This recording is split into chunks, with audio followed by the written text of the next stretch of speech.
Good morning class 12th काव्य खंड से पढ़ते हैं आगे। सांचे ढाला सकल वपु है दिव्य सौंदर्य शाली, सत पुष्पोसी सुरभि उसकी प्राण संपोषिका है। दोनों कंधे वर्षब वर्षे है बड़े ही सजीले, लंबी बाहें कलब कर सी शक्ति की पेटिका है।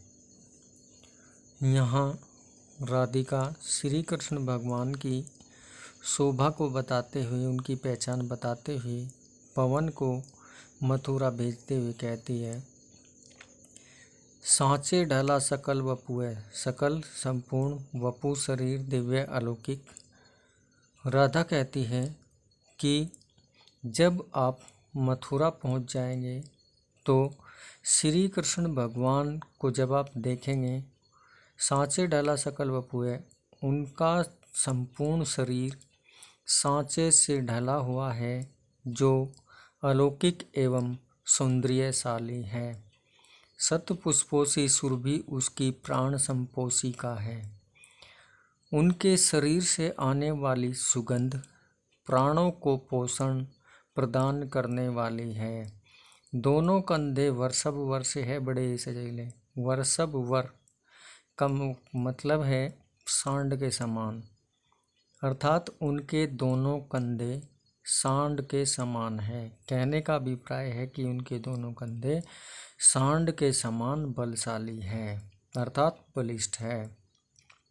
लंबी बाहें कलब करसी शक्ति की पेटिका है, और उनकी दोनों बाहें कलब करसी का मतलब है हाथी के सूंड के समान, अर्थात उनकी जो दोनों बाहें हैं वे हाथी के सूंड के समान शक्ति की पेटिका है, अर्थात उनकी दोनों बाहें हाथी के सूंड के समान बलशाली है।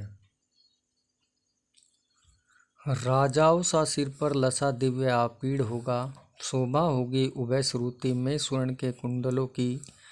नाना रतन जड़ित भुज में मंजू के केयूर होंगे, मोतीमाला लसित उनका कंबू सा कंठ होगा।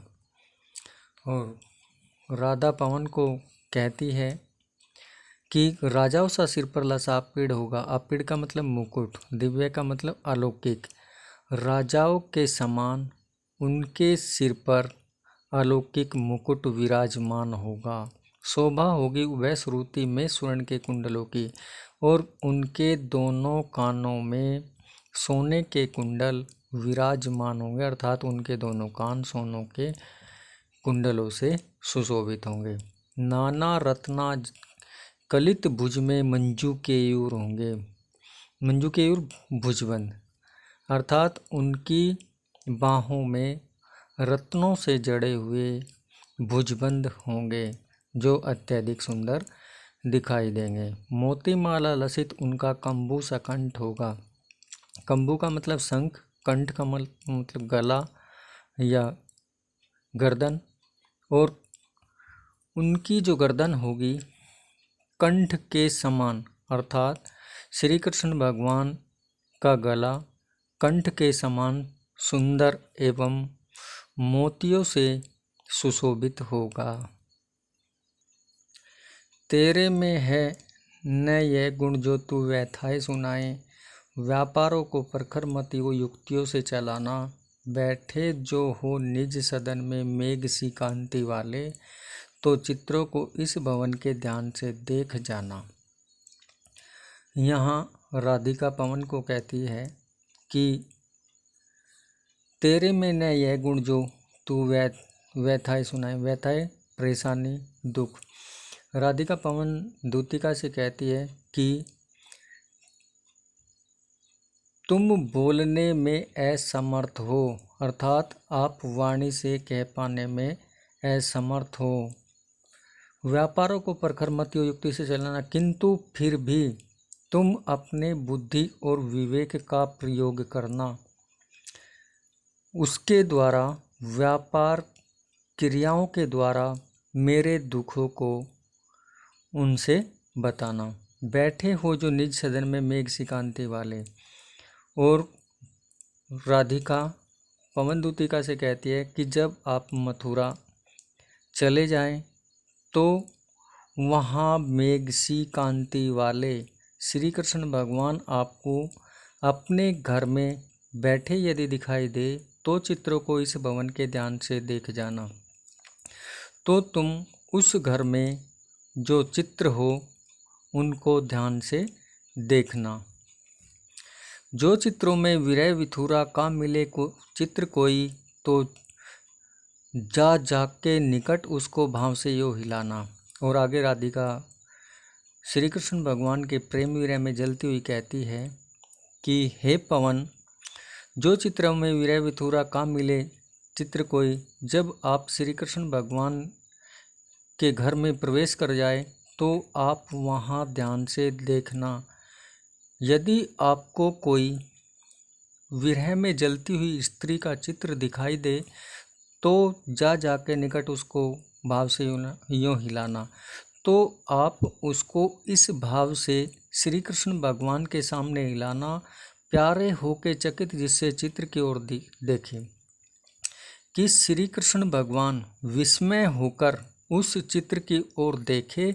आशा है यो सुरती उनको हो सकेगी हमारे, और उस चित्र को देखकर उनको हमारी याद अवश्य आएगी, अर्थात उनको ये अवश्य याद आएगी कि राधिका उनके प्रेम विरह में जल रही है। जो कोई भी इस सदन में चित्र उद्यान का हो, ओ हो प्राणी विपुल उसमें घूमते बावले से। बावले का मतलब पागल, उद्यान का मतलब बाग बगीचा, सदन का मतलब घर। और आगे राधिका कहती है कि जब आप उस घर में प्रवेश करें तो वहाँ ध्यान से देखना, उसमें किसी उद्यान का चित्र हो। ओ हो प्राणी विपुल उसमें घूमते हुए, जिसमें बहुत सारे जीव जंतु बावले से घूम रहे हो, तो जाके सन्निकट उसके वो हिला के उसे भी, और जाकर उसको भी, अर्थात उस चित्र के निकट जाकर उसको इस भाव से हिलाना, देवात्मा को सुरती ब्रज के व्याकुलों की कराना, कि उस चित्र को देखकर श्री कृष्ण भगवान को, देवात्मा का मतलब श्री कृष्ण भगवान, सुरती का मतलब याद, कि श्री कृष्ण भगवान को व्याकुल ब्रजवासियों की याद आ जाए।